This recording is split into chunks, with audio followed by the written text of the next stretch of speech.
The International Society of Diseases of the Esophagus really appreciates you for spending your time with us. I'm Judy Trieu, and I will be your moderator tonight. I am currently a third-year gastroenterology fellow at Loyola University Medical Center.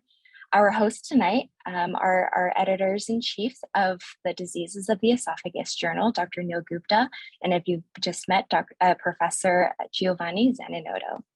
Dr. Gupta currently serves as the Chief Medical Officer for Medical Group and Provider Services and the Regional Director for the Digestive Health Program at Loyola University Health System. Dr. Gupta has clinical and research interests in diagnostic and therapeutic endoscopy, malignant and pre-malignant conditions of the gastrointestinal tract, and improving the quality of endoscopy. He has published over 100 papers in peer-reviewed medical journals, presented over 200 abstracts at medical conferences, and written chapters for several medical textbooks. Professor Zanninotto currently is a visiting professor at the Department of Surgery and Cancer, Imperial College. He was professor of surgery at the University of Padova and chief of general surgery at Venice Hospital until 2013, where he then joined the Department of Surgery and Cancer at Imperial College in London until 2016. His main interests are esophageal cancer, Barrett's esophagus, and benign esophageal disorders. He has authored or co-authored 199 articles in peer-reviewed journals. Thank you, Professor Zanninotto and Dr. Gupta, for conceptualizing this tonight. I'll turn it over to you guys to go over the agenda and then introduce our panelists.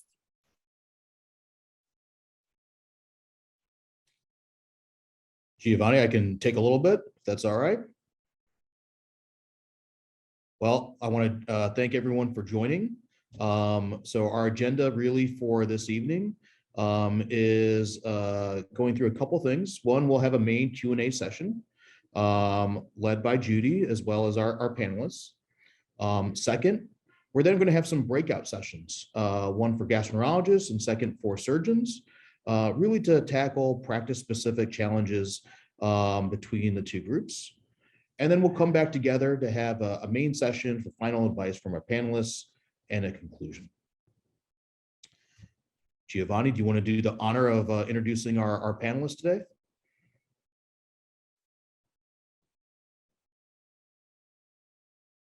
You can start, Neil. All right. Well, I'll apologize in advance. Our first panelist, Dr. Pratik Sharma, is circling an airport right now on a plane, hoping to land very soon. And so will be joining us very soon. Second is Dr. Vani Konda, who is an expert in gastrointestinal conditions, including Barrett's esophagus. Vani, I'll turn over to you. Do you want to give a little introduction about yourself?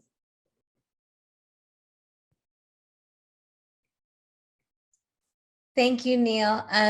My name is Vani Konda. I'm at Baylor, Dallas in Texas, and I am the medical director at our Center for Esophageal Diseases. I have interest in Barrett's esophagus and esophageal cancer, and am most interested in early detection and intervention of pre-malignant conditions. Thank you. Thanks, Vani, and it's a pleasure to have you on our panel today.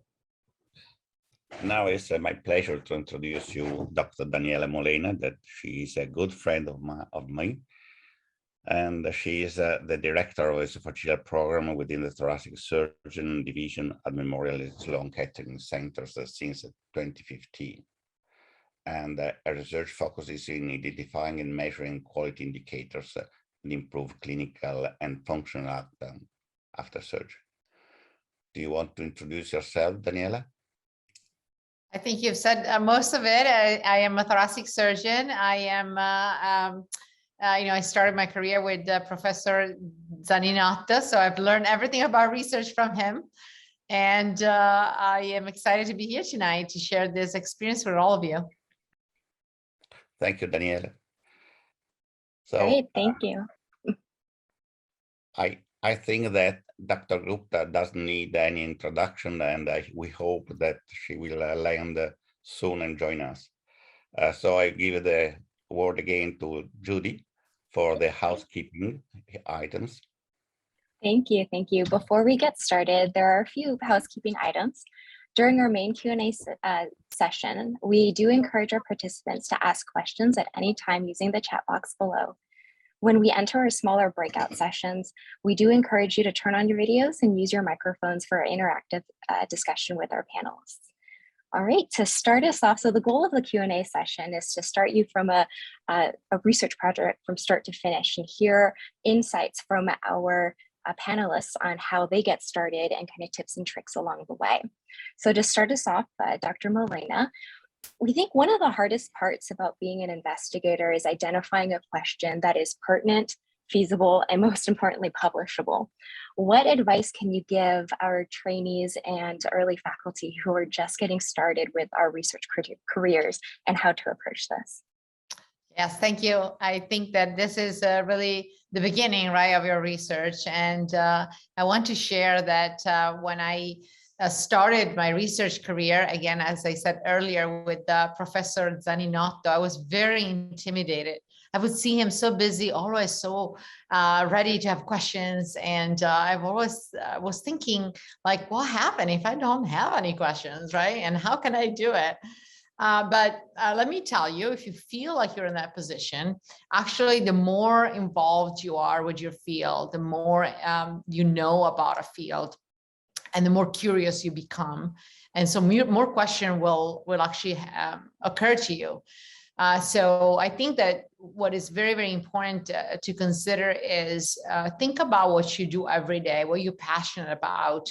And I'm sure that you have every day, question how to do something better, or question about why this happened, or why is it happening, or what can I do differently next time, right? So start from what you do, start from the bedside, and then think about some characteristic of a questions that I think are very important.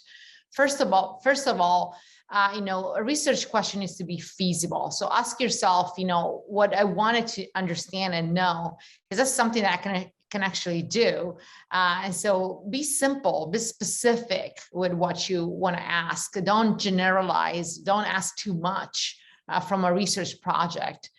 Then the second point, you want your question to be interesting, right? So, and novel.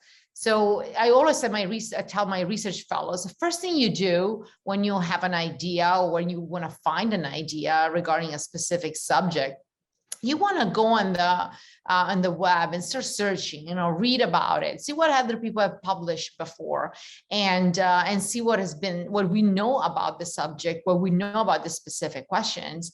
And I always tell them, keep your mind open, be flexible. Don't be stuck with one specific question that you have, because as you know more and as you research more, you might find out that actually you're not that interested in that specific aspect, but maybe something a little bit different interests you. So be open-minded as you do your research and as you read about things, and change your idea, your initial idea, if maybe a question that you had in mind has already been addressed, but a specific aspect of the question has not been addressed yet. So be open to change a little bit. And then you want to be relevant. So you want to make sure that your question that you ask is something that people are interested in knowing the answer, right? So you don't want to ask questions that probably make no difference in everyday practice that you have. So you want to make sure that what you're asking is something that other people might be interested in reading about as well. And so I think that is like the key with research questions. And then there are some frameworks for actually research question that you need to be aware if you have not heard about it. The most common, the most popular framework is the PICOT. I don't know if you ever heard about that. Is PICOT. And if you look at the PICOT framework, really kind of takes your hand and step by step helps you to identify the question, the population, the intervention that you want to study, and then the group that you're comparing, the outcome that you want to be interested on, and all the time frame of the study.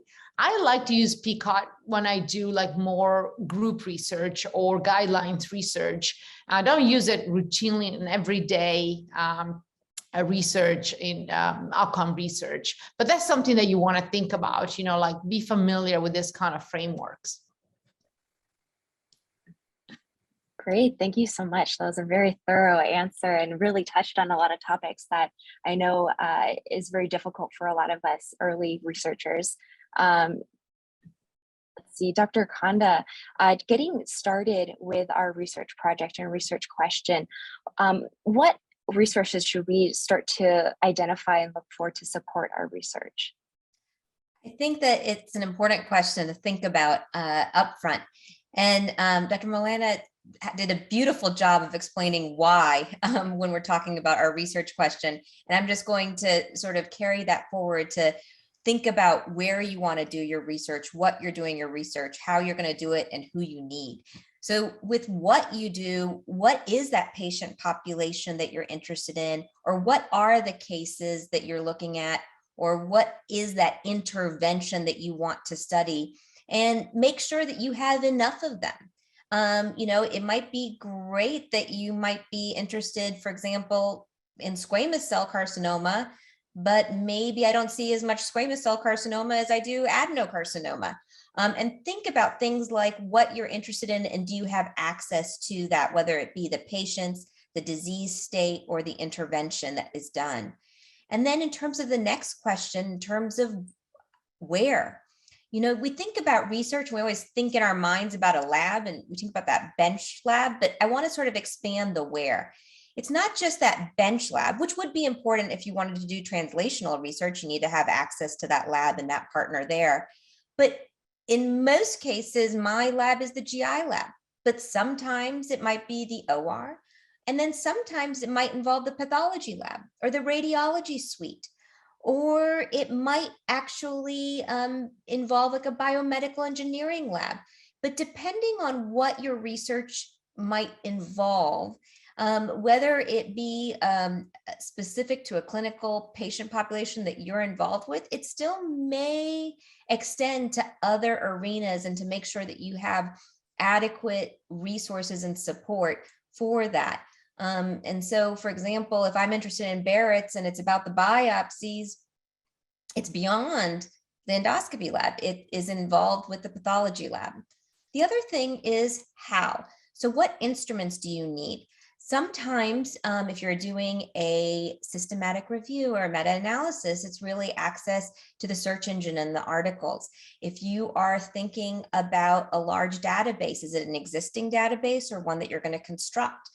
If it's a patient-oriented outcomes or symptoms, are there survey instruments? Are there survey instruments or validated tools that are already existing and out there, or scoring scales that are already validated that you might want to take into consideration?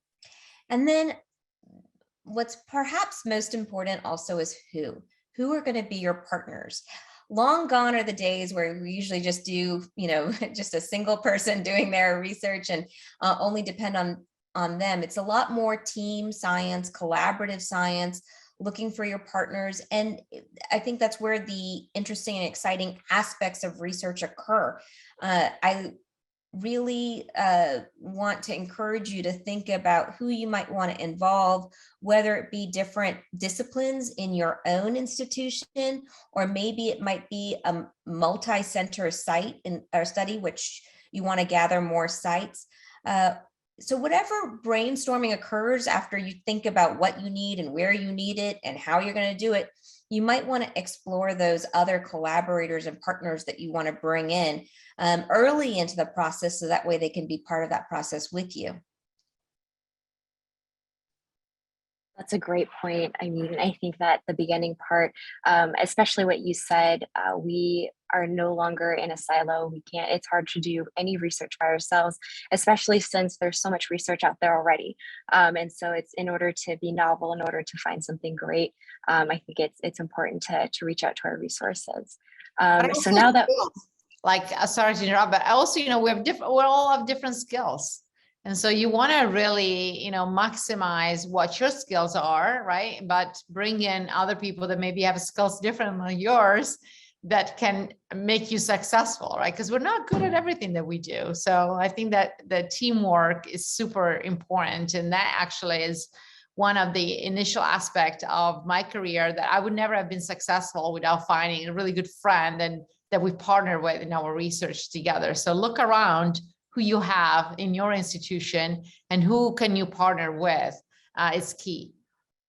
And sometimes I think it's interesting in terms of those partnerships is to figure out how it can parallel other aspects. So in terms of the clinical relationships, a lot of times we work in multidisciplinary teams, and whether it be endoscopy and surgery, or whether it be gastroenterology and pathology or radiology, and really go to those people that you might have those clinically relevant questions that came up and what your research question is. Those conversations can be both the foundation for your interesting research questions, as well as carrying those next steps forward to making a research project with those team members. That's great. Thank you so much. So now that we have a research question, how do we approach getting started with regards to creating the methods to our project? So Dr. Gupta, what is your specific approach, if you have one way, or to develop the methods for your research question? Yeah, Judy, it's a great question, and I'm gonna preface my answer that I learned most of my approach to conducting clinical research from Pratik, and so I'm going to answer as best as I can in embodying all the lessons, good or bad, that I learned from Pratik over the years. Since he's not here, he can't yell at me about it. So I'm going to try to summons that philosophy. So when I think back about my approach to methodology for research, I think back to my time working with Pratik for 3 years and learning how to do research with him. And I think, a lot of it echoes what Daniela and Vani said, right? Questions are everywhere, right? Everywhere throughout life, you have the questions, but how to answer a question sometimes is very difficult. And so there are a couple strong memories I have of that stick with me today from how do I design a research study. So the first is, we used to spend hours, days, honestly, sometimes even weeks, just going over study design and methodology for a project before we even started the project. And at the time, it was probably the most painful thing of working with Pratik for all those years, because it took forever, but it was that attention to detail. It was that rigorous kind of look at the methodology you were going to use, because at the end of the day, you're going to end up spending a lot of time on patient enrollment or specimen collection, data collection, all these other things, some of which have risk to patients, some of which don't. Some of it takes a lot of time, some of it takes a little time, but you're gonna spend a lot of effort and resource and energy on that. It's a shame to yourself. It's a shame to the project. It's a shame to kind of trying to answer that question if you don't have the methodology right. And so we used to spend a lot of time doing that. Second part, I'll echo from Danielle and Vani, which is, it was a group effort. So we used to have team meetings, and every level of the research team. So Pratik himself, myself as a trainee, other trainees, some of the other attending physicians, even residents, medical students, everyone that was participating in the research team. He really took a group approach to having everyone involved at that aspect of the project, because holes, flaws, limitations to design, it takes different mindsets and different thinking to pick them out. So it's like reading a paper, that you've written. Sometimes you don't catch the grammatical errors because you wrote it. But if you give it to somebody else, they catch the spelling errors, they catch the grammar errors because they're not the one that wrote it. And the same thing for designing a methodology for a research study. It takes other eyes, other viewpoints to catch limitations that then you need to solve for before you start the project. And so that was one part.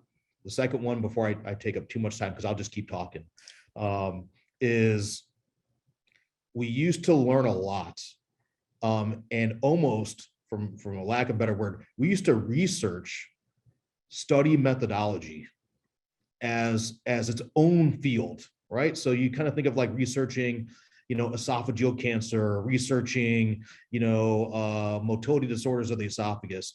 We used to research study methodology. So part of our team effort and consistent work that he had all of us do was to read about other fields, both medical and even non-medical health sciences, and to read articles from the New England Journal of Medicine on cardiology, to read Nature articles, science articles, right? Like really the cutting edge of scientific, research in health sciences, and to read the methodology, to learn about, what is really kind of novel approaches to study design, to read about that.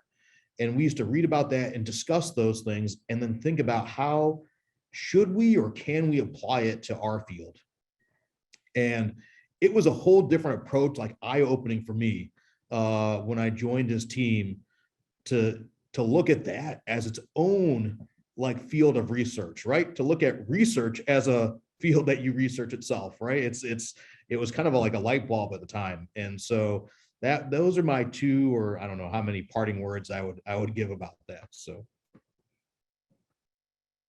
I really appreciate all of that. I think that is really true. It's a team effort. And if I might, though, add a little bit of an advice. So I think the methods is like your key structure.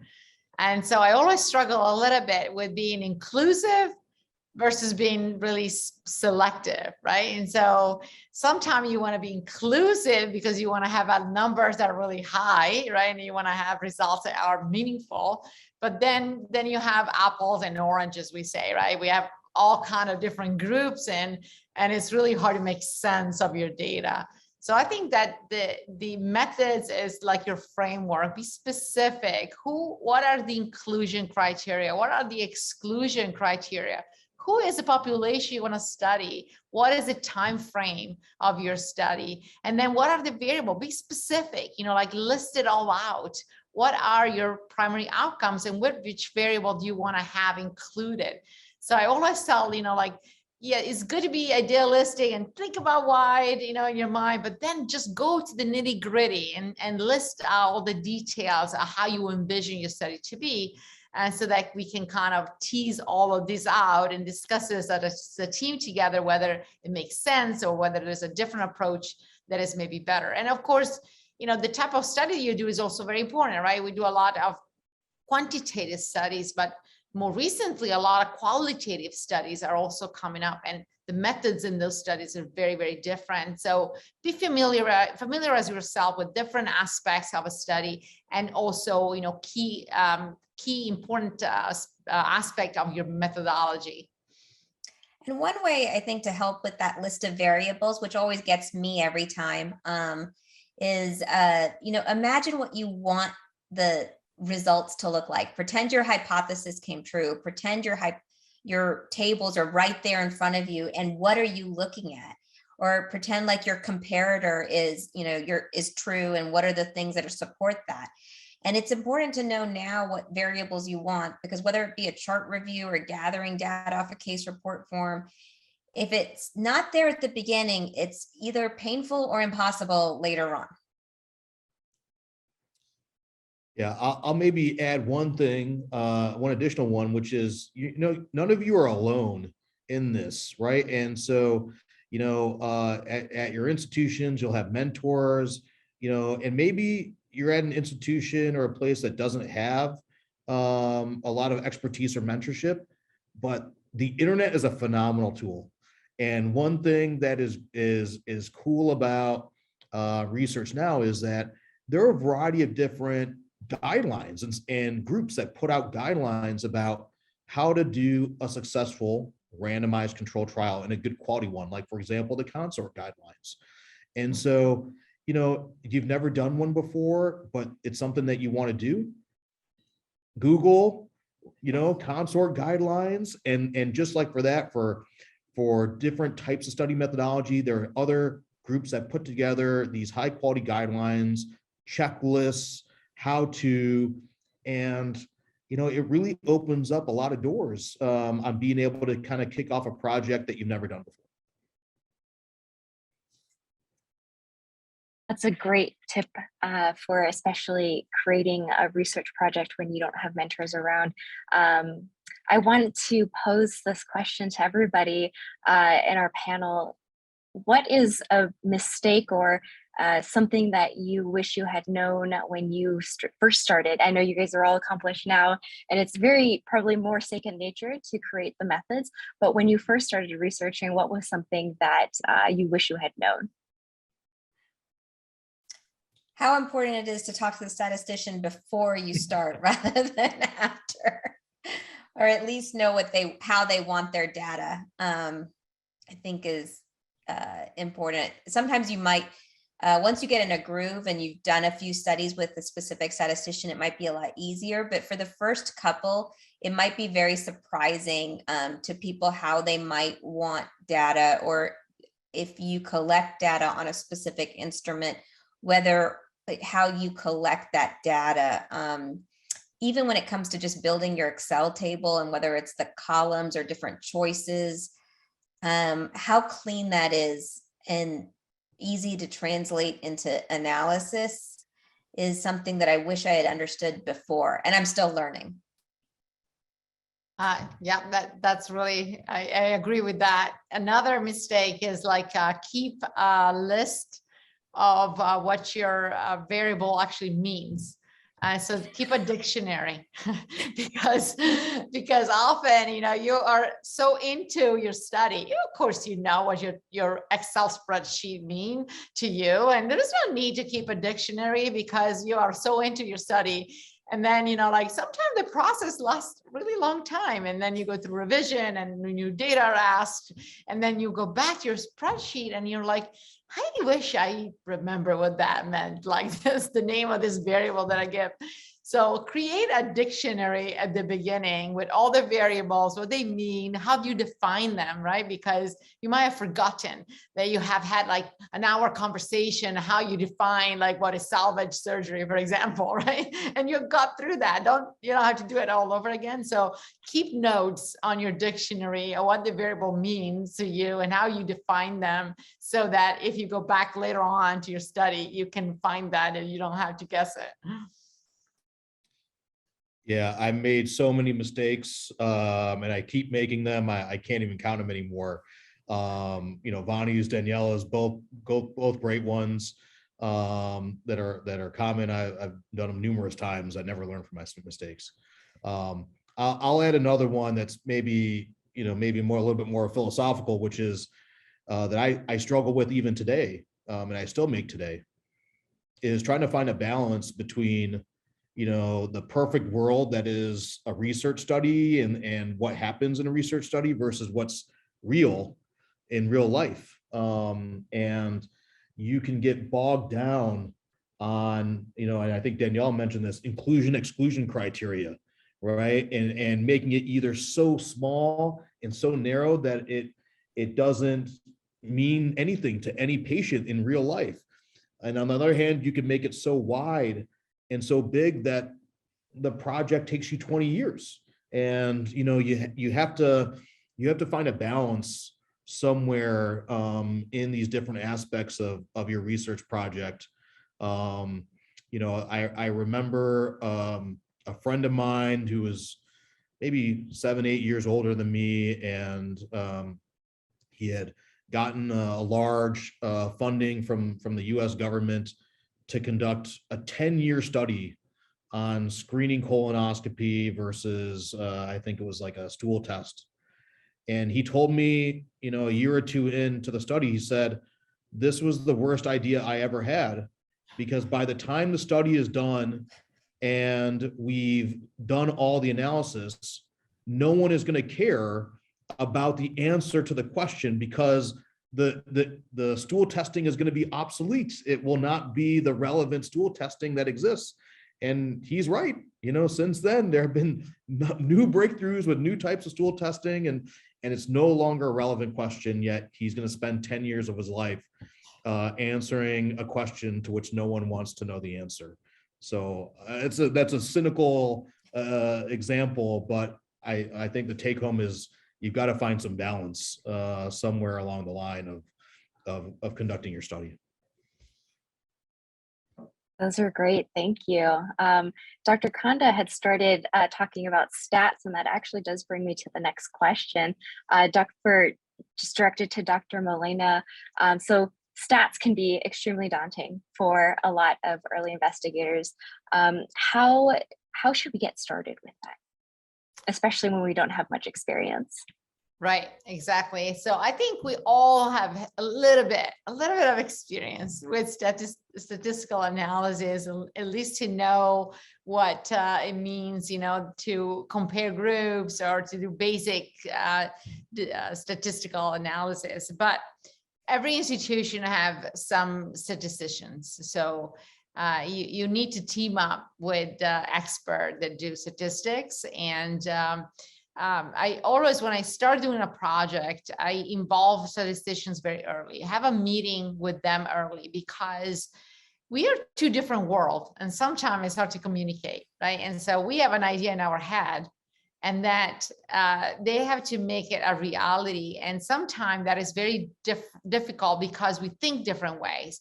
And so for us, clinician, it's really important to understand what type of comparison can we do or not to do, or what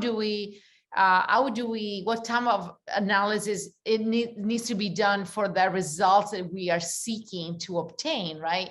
And the statistician, though, also have to have that clinical expertise and vision, right? Because often, they go otherwise in their direction with doing their mathematical analysis, and might have no clinical relevance. So you want to have a balance between what is clinical relevant and what is statistically significant, right?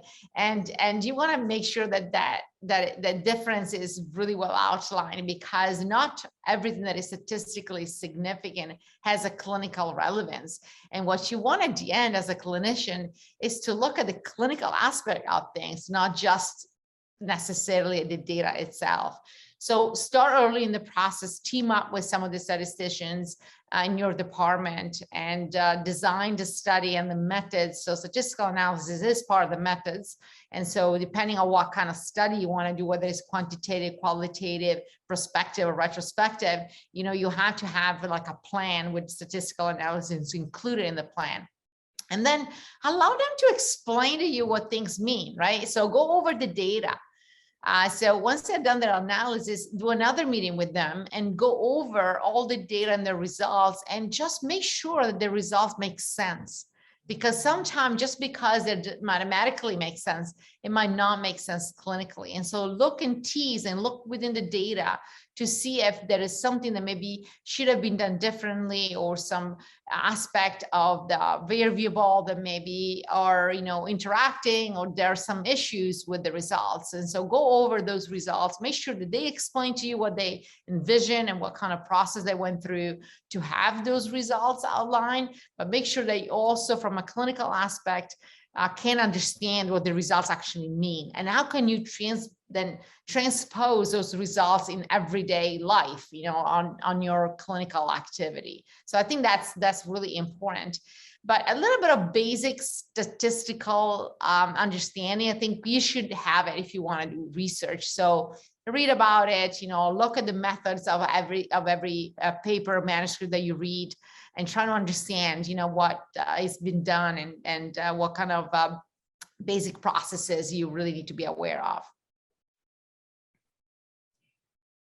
Thank you.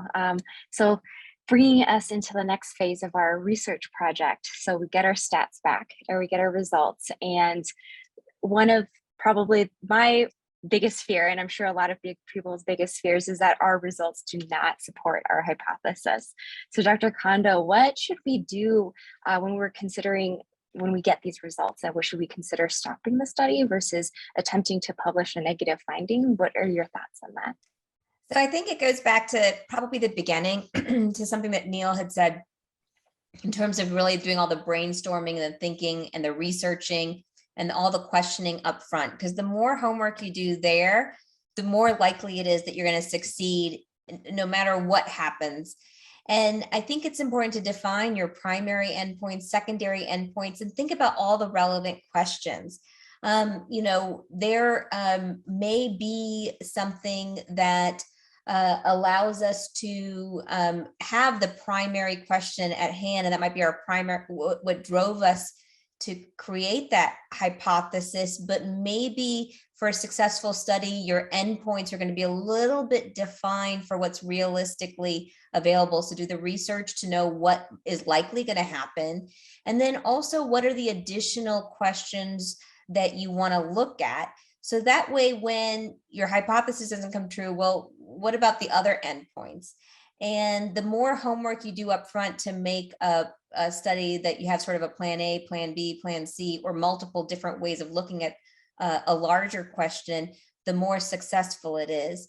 And then let's say it's still a negative study in the end. I think negative studies probably are not as exciting, but they're still important. And they're particularly important to publish in those situations where they're going to still change your perception. There are plenty of things that we do in medicine that actually have no evidence. And so if you actually prove that, that's valid information, because we're doing some things over and over and over again. And we do it because the person who taught us does it, and the person who taught them did it. But if we actually look into validating that experience and it's not there, then that's a useful question. And the other times it's important is when it goes beyond our expectations. So it might be that it might not be our hypothesis, but there's something new and exciting that came in a different way. And that surprise could be quite exciting in some instances. I think that appropriate understanding of the data and how you draw conclusions and what the next steps are also the follow-up tasks that you deserve to do, and not just stop the study, close the book, and walk away. That's very well said, Vani. I totally agree with all of that you said, and in particular also with the fact that you really need to stay open-minded. Like, be open-minded. You're not doing just study just to prove or disprove your hypothesis. You're doing the study also to learn. And so many times, actually, looking at the data and dissecting the data and the results, I found things I didn't really think about initially, right? So don't be afraid. Don't take it just like as a package when the results come back. Go on and dissect it and look, what does it mean? What do they mean? What do the results really mean to you, or mean in general, right? And you know, sometimes you find that there are some aspect of your hypothesis that you had not considered, or some aspect of your population that you're not considered. So go back, you know, like change a little bit your hypothesis. Maybe you can do some subgroup analysis, because now you identify that maybe in that particular group, you know, what your hypothesis might be true, maybe was not in all patients, but just in a specific group. So then, you know, do a subgroup analysis in that group, you know, like go over and over. Don't accept just the result the way they are, but just dissect them, go in the details, look at the numbers, what they mean. And I think that for me, a lot of results are more hypothesis generating than just the final conclusion of a study. So you kind of go and look at the results. I'm like, oh, we should look at this thing. Oh, we should look at that thing. And so just go on and generate even more studies from that results that you have. That's great, thank you. And then next, Dr. Gupta. Writing can be extremely difficult for a lot of early investigators, especially scientific writing. Personally, I had the advice from a previous mentor to create my research tables first and then start writing. What's your approach to writing a manuscript? Yeah, Judy, it's a great question. You know, I'll start by saying there isn't one way to do this. There's a lot of different ways. There isn't a perfect way. You know, I don't cook, but I assumed they're like making a good pizza. You can make a good pizza multiple different ways with different toppings, and they're all good, right? I mean, so there isn't a perfect pizza out there. So just like that, there isn't a perfect way to write a manuscript. But I will walk through at least, the way I learned from Pratik, and also I'll give you Pratik's way in philosophy. And it actually, I think, is looking back, it kind of evolved over time. And it starts, if you think about it, from the same way he approached methodology. Methodology was the focus of the project before it started. And so the first thing we used to write was the method section of that manuscript. And often we would write it while we were still enrolling patients or collecting data, because in reality, all of that was done. You had already decided that before the study started, before the DOTE is finished, all of that was already done. So there was no reason why he would say, why haven't you had the method section of the manuscript done already? You have all the information you need, even though you're enrolling patients, that should be done. And he was right. Like there was no reason why we couldn't have that done. And then the next section we would write after the study was concluded and we enrolled and analyzed the data was actually the results section. And we took an approach to the results section that was very, I don't know the right word. I'm going to say algorithmic or templated. It came right from the methods. So our methods section would start with, what is the population we are studying? Whether that population was patients, whether it was biopsy specimens, whether it was blood specimens, looking at biomarkers. That was the population we studied, and that was the first thing we described in the method section. So the first section of the results was describing that population. And then same thing, next section, primary outcome. And so we would spend time in the results section going through the primary outcome. Then it was your secondary outcome. And then it was your post hoc analysis and subgroup analysis. It mirrored our method section going through, this description. The results section just mirrored it right afterwards.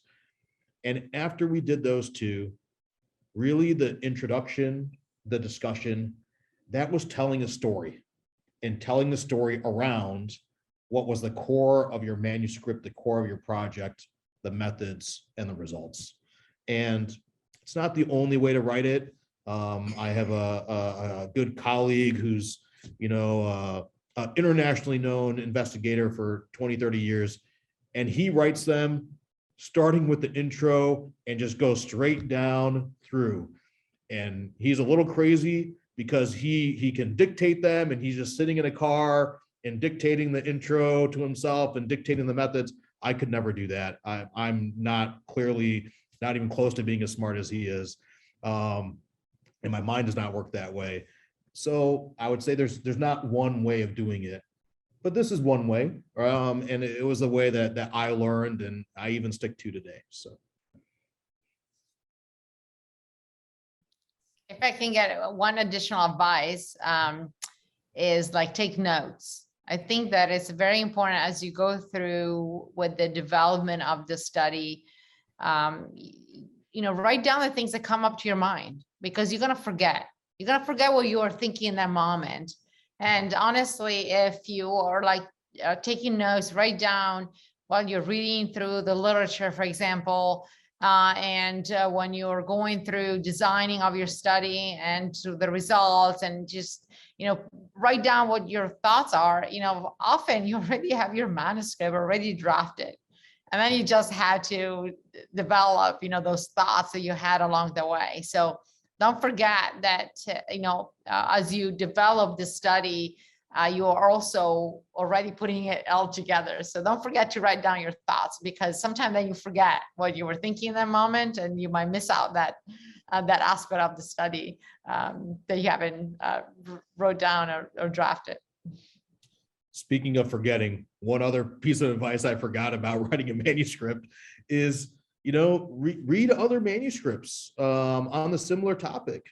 We used to do that a lot, and that was part of designing the study. It was part of, analyzing results and writing the manuscript and presenting it, which was kind of really staying on top of new publications and new abstracts coming out during that time. And we used to keep it on a shared drive for the entire team to see, organized with, that research study. So it would be like, study PX 101, and it would have the short name of the study. And in that folder on our network drive was, for the whole team, different folders with data, methods, right, background research, associated articles, things like that. And so, it's important to keep on top of that.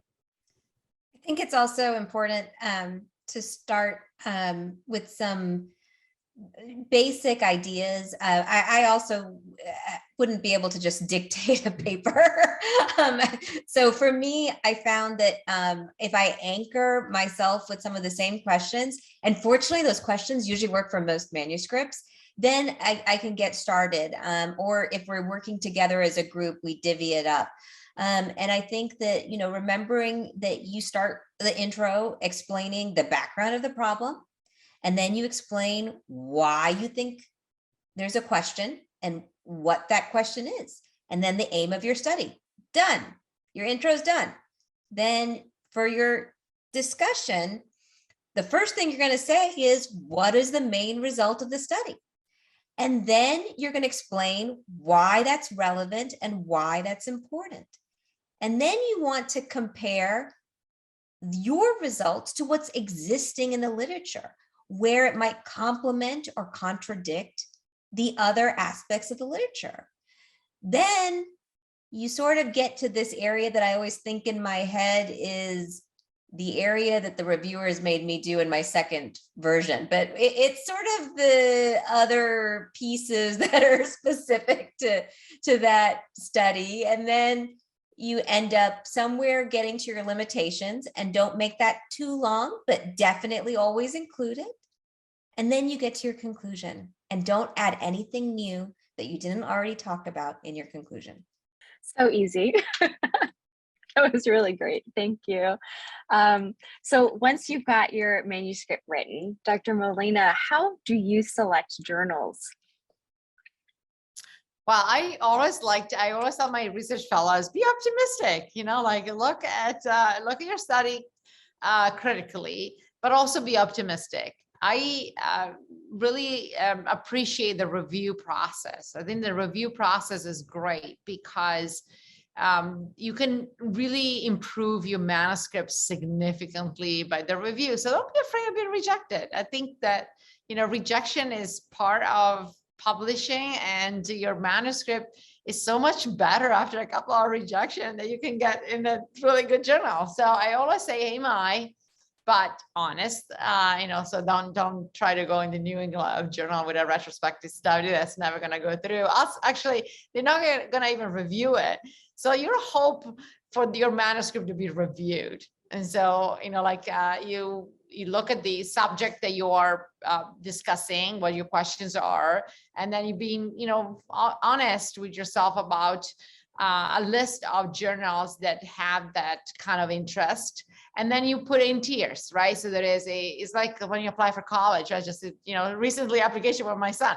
You got the top tiers, you got the reach, and then you have like the one that you middle, and then the one that for sure you're gonna get it, right? So you have your list, and then you're gonna start maybe is a reach paper. You can go with the reach, but also otherwise just go with your top tiers.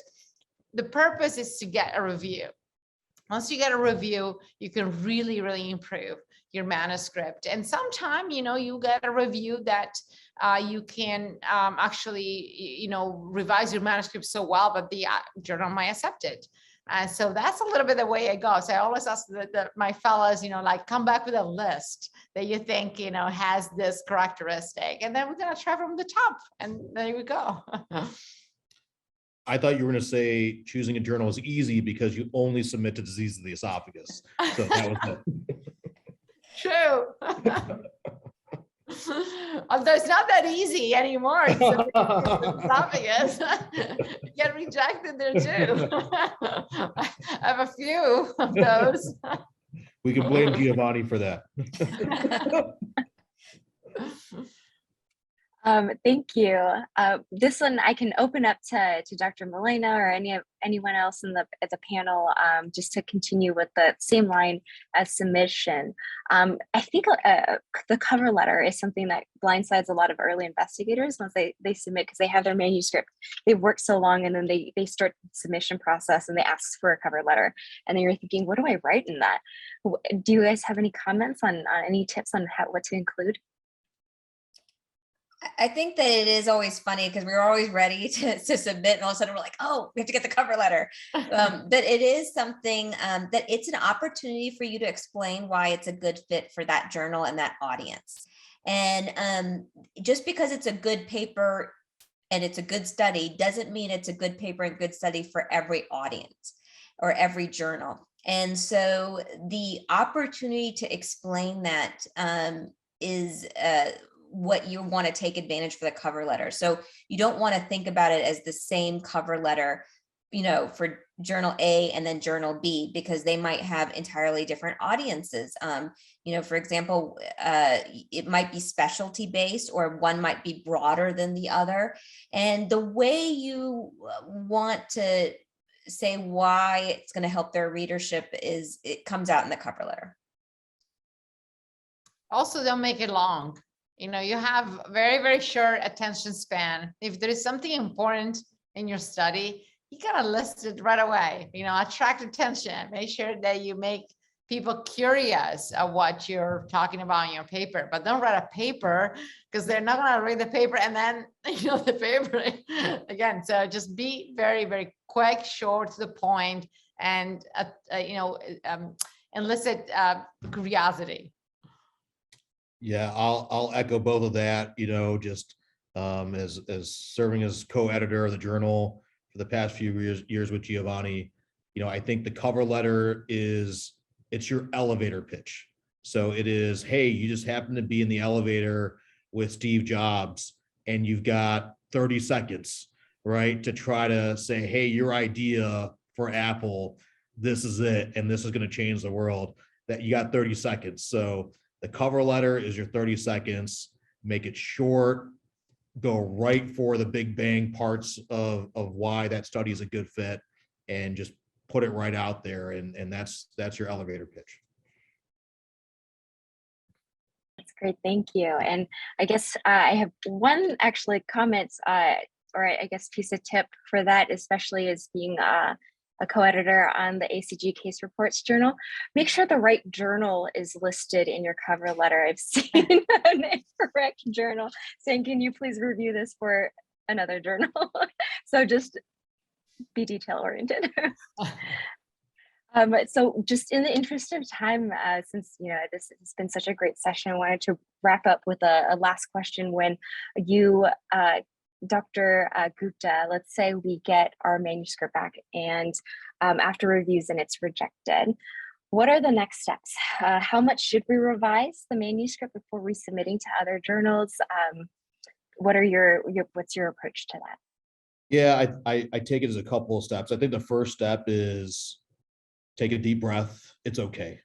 This is rejection of research when you submit it to a journal. It's part of doing clinical research. So everyone has this happen. The 20-year accomplished, international expert has papers rejected. This is okay. It doesn't mean that you did a bad job. It didn't mean that your research will never get published. This is part of publication. And so take a deep breath. It's okay. And just keep moving on and moving forward with your career as being a successful investigator, because you can. Second part is, hey, what do you do with that project? And I think it really comes down to looking at those reviews that you've received and saying, hey, what can I do? And can I address those comments and make my paper stronger? And are those addressable comments or not? If I look at that and I say, you know what, these are all criticisms that I can address, right? Either because, you know, hey, it's just modification of the manuscript, it's, you know, addressing them in the limitation section, you know, clarifying or doing another analysis on the results, that's fine. Do all that, look at another journal, and I think if you're persistent, that will get published. I think the challenge becomes when you look at those comments and reviews and you find something that is, wow, the only way to address this is doing the study over again and redesigning the study. And that's the tough one, because I think that's the one that is really hard to do and fix. And that's where you have to look at saying, hey, do I want to keep being persistent on that specific project to see if I can get, you know, lucky to get it published. And that's part of why I think, you know, at least, you know, from Pratik's training, that we spent so much time on the front end of a project, is to try to avoid and minimize the risk that you had a critical flaw in your methodology that you couldn't address. And so, you know, I take that approach to it. And I think the most important part is remember, rejection is part of this. It happens to everyone. It happens to me today multiple times. It's not the end of the world. It doesn't mean you're not going to be a successful investigator. It's normal. I had actually papers that were rejected. I looked at the reviews, improved the study, you know, accordingly to the reviews, because people have a different opinion. When you are really concentrating your study, you might not see those aspects, right, that other people catch.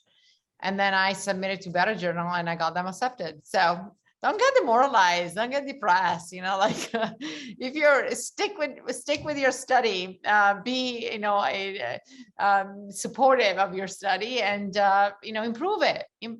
All of these reviews are really meant for you to do a better job and to get your study in better shape. They're not meant to demoralize you or make you feel bad about what you did or didn't do. And some reviews are actually, I find, you know, that some review are don't need to be answered. You know, the reviewers might not really have understood your study really well, or sometimes, you know, it goes in the hands of people that are maybe less expert on the subject than you. So not all reviews are always, you know, you need to be addressed, but for the most part, they offer a different approach or perspective or ideas that you can really incorporate in your study and improve it. Yeah, and something I learned when I was a fellow is every paper has a home, and it just might be that you have to look for another home, but it will happen. And I think it's just important to keep going. Great, thank you so much. This wraps up our Q&A session for the main group. Next, we will break off. This is a unique opportunity for all of our participants to really you know, ask your personal questions, ask questions, that any burning questions you may have, no matter how basic, because this is where we need to learn and ask our experts. So our staff here will divide our group up into two groups, and they will get some advice from our panelists. Hi, welcome back, everybody. That was a great breakout session. As we wrap up this session tonight, this webinar tonight, I wanted to ask each of our panelists a final question. What is one piece of advice that you can share with our participants who are just getting started in their research career, maybe along the lines of something that you wish you had known when you first got started? I can open it up to Dr. Konda first. Oh, Vani, you're on mute. Oh, thanks. I think it's to really enjoy the process and enjoy the questions that you ask and enjoy answering them with your research projects, and not to get too bogged down with things like rejections or the difficulties, because it's a process, and the more you enjoy it, the more you will be able to incorporate it into the rest of your career. And it's an exciting part to have in my career. And I sometimes see people give it up too early because of whatever reasons. And I think it's a fun, it's what keeps my each day different, and what keeps my years different. And it's an exciting part. So keep at it, and don't get too defeated or bogged down, and figure out a way to weave it in. Yeah, and don't be afraid of asking for help. Don't think that you have to do it all yourself. I totally agree with Vani that without research really becomes a job after a while. I know you're all excited, you're starting your new job and your career, and it's all new. But after a while, it kind of becomes the same day in and day out. Becomes a little bit of a job. And I think research really keeps things very interesting, keeps you curious. And so don't be afraid of, ask around for help, or, ask questions to people that you work with, because you don't have to do it all by yourself or all alone. And I wish I'd known that earlier on, because, like there are medical students that want to do research, there are residents that want to help you out. You're starting a database in our breakout session. Somebody was saying we're starting a new database. There are going to be students out there that are dying to help. Get somebody on the job, get somebody to collect data. Just to even collecting data, that's a good learning process. You can learn so much about the disease by just collecting data. And so for these young, students or residents, like for them, it's a good opportunity to get started with the process, and for you to get a database that is maybe done quicker than if you do it all by yourself alone. So really involve people around you. Wow, you both had such good ones. They're both ones I wanted to say, so now I have to come up with a different one.